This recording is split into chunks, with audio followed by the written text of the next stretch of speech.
award to Anuz Thapa in recognition of being a trailblazer in the Nepali diaspora and for your contribution towards excellence in the field of journalism.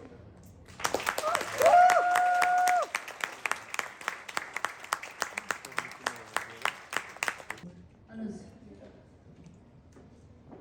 Thank you. You just have to wait 20 more minutes because my presentation story is very long. So 20 more minutes to launch, okay? I'm just kidding. So listen to these awesome stories right now. I just feel like being a neuroscientist, computer engineer, oncologist, politician, and tea businessman at the same time in this life.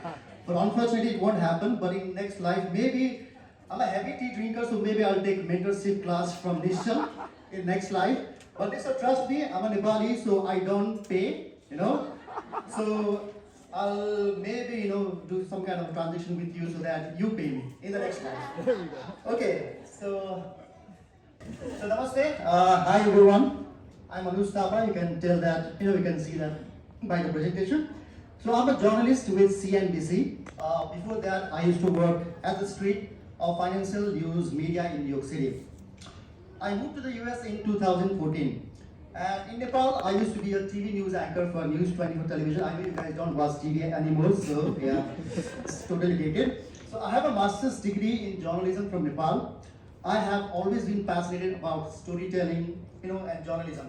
And I wanted to pursue the same career in the US. But how would you do that? Because I knew nobody here in the US to guide me. So this is exactly how I felt when I moved here in 2014. And I don't think I'd be wrong if I say many of us might have felt the same way. A few of the successful Nepali professionals who I happened to, come in touch with here in the US told me pursuing mainstream journalism is not possible, especially for an immigrant like me. And the reason they said were, A, my education is from Nepal, which doesn't count here. Turns out it's incorrect. B, my English is not good. You can see that, So I'm not a native speaker, so But guess what? I didn't take them seriously. I shouldn't either. Instead, I thought now that I'm already here in the US, I got nothing to lose. The sky is the limit, so I started navigating, looking for the key to that door. Well, I had to start somewhere. So I enrolled myself in journalism school. Despite having a master's degree in Nepal, I thought maybe this could be, a few of the ways I could really get in and, break that door. My grad school experience at CUNY School of Journalism helped me get connected with many insiders in American journalism because most of my professors were journalists.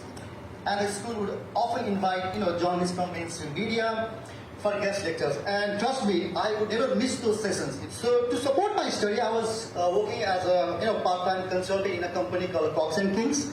And thanks to my then manager who helped me adjust my work schedule.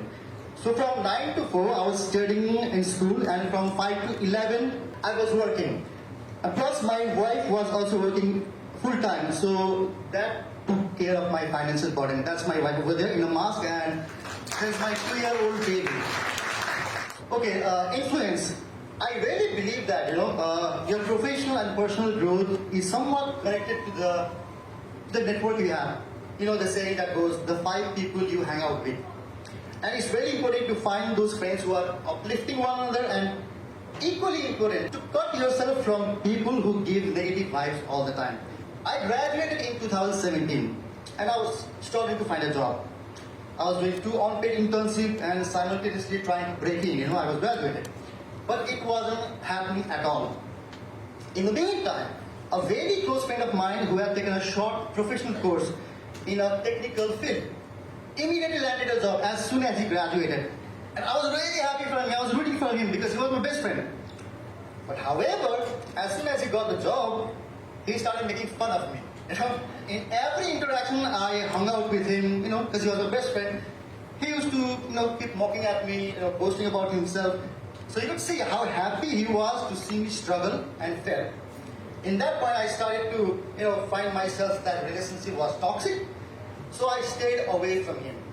And it was taking a toll on me because at the end of the day, we all are human beings. So that's about the influence. Now, in any career, the relationship is what matters the most. That's what I've learned. It's not only about what you know, it's also about who you actually know. And it takes honest commitment to build that trust with people. Let me share another anecdote from my personal life. I had just finished my unpaid internship at this Chinese American news outlet called SupChina. And I was transitioning to a freelance opportunity at the street. The street was offering me a good pay at a per day rate. Now, what happened was my editor at SupChina, she personally reached out to me for help for covering an event or reporting. But I was already on a schedule at the street. And I was in a deep dilemma. If I said okay, that would mean I would lose 1 day of payment at the street. And because I have been working free for months, every little income made a huge difference. I decided that I should go and help her. A few weeks later, the street offered me a full-time position. And guess what? They reached out to my editor at SupChina for a professional recommendation. And you can surely imagine, what she wrote about me, because I got hired as a full-time journalist there. Yep, as I reflect on my personal journey, the door opened. I found the key. And the keys to open those doors were obviously my perseverance, self-confidence, hard work. But most of all, it was a strong relationship I built with my mentors, my supervisors, professors, and friends. And then the organizer, asked me to give some advice to young people in the crowd. I don't have any advice for you guys because I've seen you all. You are way more smart than I am, so no advice for you guys. However, here we go. I can say, something from my professional journey which goes like this. So it is necessary to sometimes take 1 step backward to take 2 steps forward. Thank you. And you can enjoy it once, I guess.